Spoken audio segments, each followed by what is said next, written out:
Et l'ambassade d'Égypte à Kiev, en Ukraine, a annoncé une coordination des efforts avec l'ambassade d'Égypte en Roumanie pour l'évacuation des ressortissants égyptiens qui se trouvent à Odessa, au sud de l'Ukraine, et ce, à travers les frontières roumaines.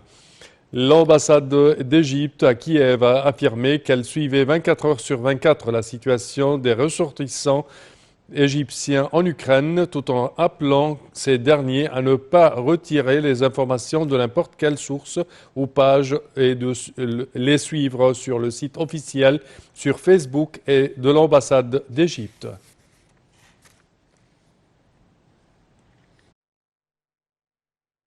L'ambassade d'Égypte à Kiev est en contact avec les autorités roumaines et polonaises pour assurer une sortie sûre aux ressortissants égyptiens d'Ukraine. Ceci est intervenu dans une série de déclarations publiées par l'ambassade égyptienne.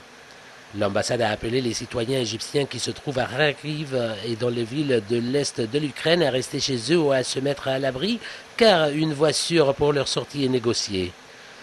Quant aux citoyens des villes occidentales et qui ont la possibilité de se rendre aux frontières polonaises, ils peuvent partir aux frontières ukraino-polonaises, car les autorités polonaises autorisent l'entrée à toutes les nationalités et leur accordent un visa de 15 jours pour retourner dans leur patrie. L'ambassade a déclaré qu'en ce qui concerne les citoyens qui se trouvent dans le centre et le sud de l'Ukraine, ils doivent rester chez eux jusqu'à ce que la situation se calme. L'ambassade a ajouté que les citoyens des villes occidentales de l'Ukraine peuvent se diriger vers les frontières ukraino-romaines après l'ouverture du poste frontière en raison de l'énorme foule de personnes de différentes nationalités aux frontières polono-ukrainiennes. L'ambassade a mis un numéro de téléphone pour les citoyens pour pouvoir contacter l'ambassade égyptienne en Roumanie en prévision d'éventuels problèmes. Aussi, ceux qui sont dans la ville ukrainienne d'Odessa se dirigent vers la frontière roumaine pour rentrer chez eux. Entre-temps, l'ambassade a affiché le numéro de téléphone de l'ambassade d'Égypte en Pologne pour ceux qui pourraient avoir des problèmes aux frontières polono-ukrainiennes.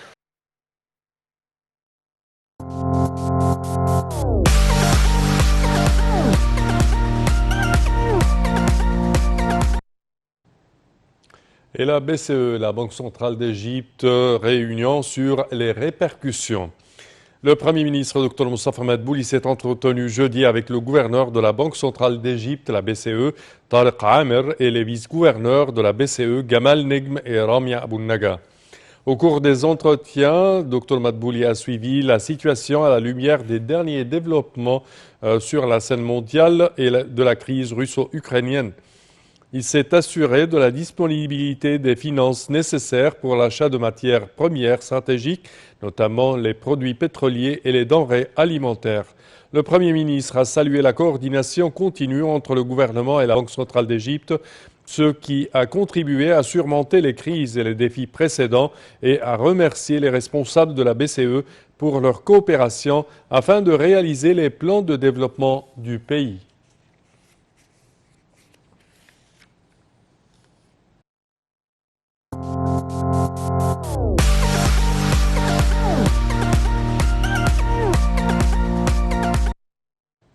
Et le chef de la SCA, la Société de Canal de Suez, examine avec l'ambassadeur de France en Égypte la coopération commune.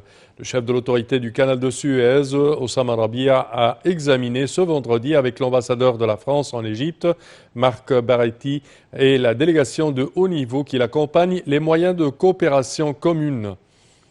Dans un communiqué de presse de ce vendredi, M. Rabia s'est dit fier de cette visite importante qui intervient suite à la nomination de M. Baretti au poste de nouveau ambassadeur de France en Égypte, lui souhaitant succès dans ses fonctions. Le canal de Suez est un pilier de commerce mondial et une source principale du revenu national égyptien, selon M. Rabia, qui a signalé que le processus de développement du canal est suivi périodiquement par le président Abdel Fattah el-Sisi. M. Rabia a passé en revue la stratégie du développement du canal de Suez qui comprend plusieurs grands projets.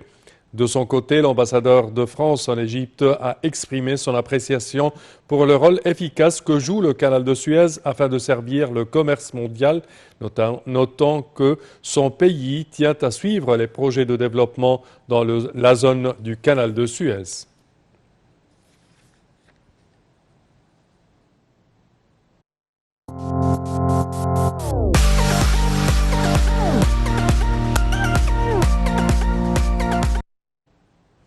Et le ministère de la Santé a annoncé que 1654 personnes rétablies du coronavirus avaient quitté les hôpitaux de confinement après avoir reçu les soins médicaux nécessaires, portant ainsi le nombre total de cas guéris du Covid-19 à 409 748 cas.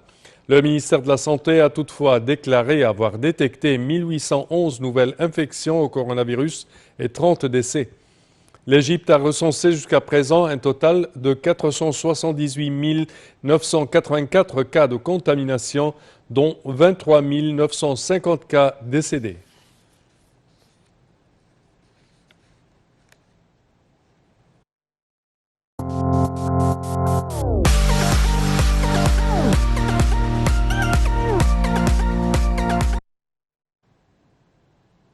Et l'Égypte est nommée un membre de l'organe intergouvernemental de négociation d'un nouvel instrument international dans le cadre de l'OMS, ou l'Organisation mondiale de la santé. Le ministère des Affaires étrangères a annoncé vendredi la sélection de l'Égypte pour devenir membre du bureau de l'organe intergouvernemental de négociation d'un nouvel instrument international dans le cadre de l'Organisation mondiale de la santé, l'OMS. L'organe intergouvernemental de négociation d'un nouvel instrument international dans le cadre de l'OMS a tenu sa première réunion vendredi pour discuter du renforcement de la prévention aux épidémies. C'est ce qu'a déclaré le ministère sur sa page Facebook. La réunion de l'organe intergouvernemental, qui comprend 194 États membres de l'OMS, a été marquée par l'élection des membres du bureau de l'organe. Le chef adjoint de la mission égyptienne auprès de l'ONU et d'autres organisations internationales à Genève, Ahmad Salama Soulaiman, candidat des pays de la Méditerranée orientale, a été choisi comme chef adjoint du bureau, dont les membres comprennent les Pays-Bas et l'Afrique du Sud comme président, l'Égypte, le Japon, le Brésil et la Thaïlande comme vice-président.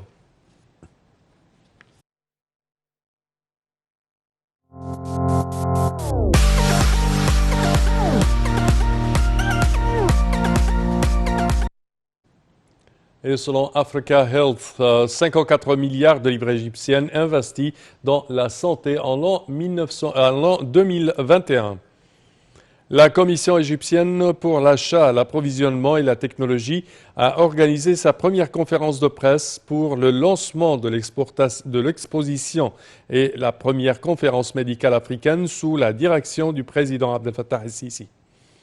Le président de l'autorité égyptienne des médicaments, le général Baha'eddine Zidane, a déclaré que l'intérêt de l'Égypte pour le développement et la réparation des soins de santé ne constituera pas seulement l'un des principaux piliers de la vision Égypte 2030, mais aussi pour atteindre le troisième objectif du plan des Nations Unies pour le développement durable pour 2030, bonne santé et bien-être.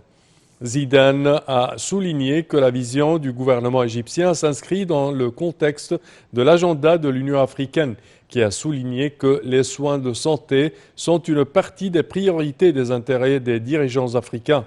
L'agenda de l'Union africaine est une stratégie de transformation économique et sociale du continent africain en accélérant les initiatives antérieures et nationales de croissance et de développement durable tout en s'appuyant sur les meilleures pratiques régionales et continentales pour parvenir à un développement durable.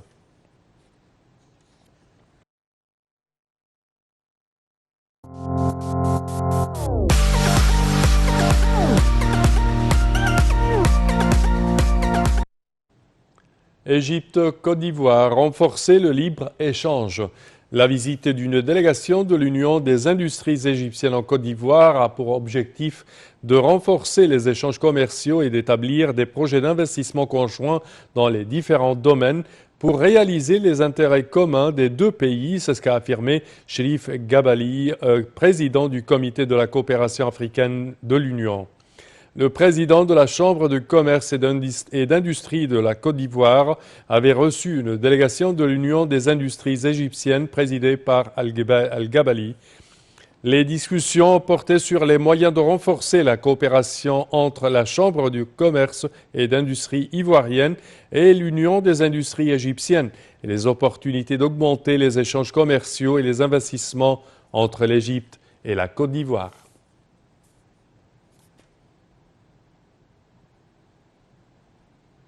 Et ceci conclut, chers téléspectateurs, notre édition d'aujourd'hui de Midi au Caire. Je vous remercie de votre attention et je vous donne demain rendez-vous à la même heure. Au revoir.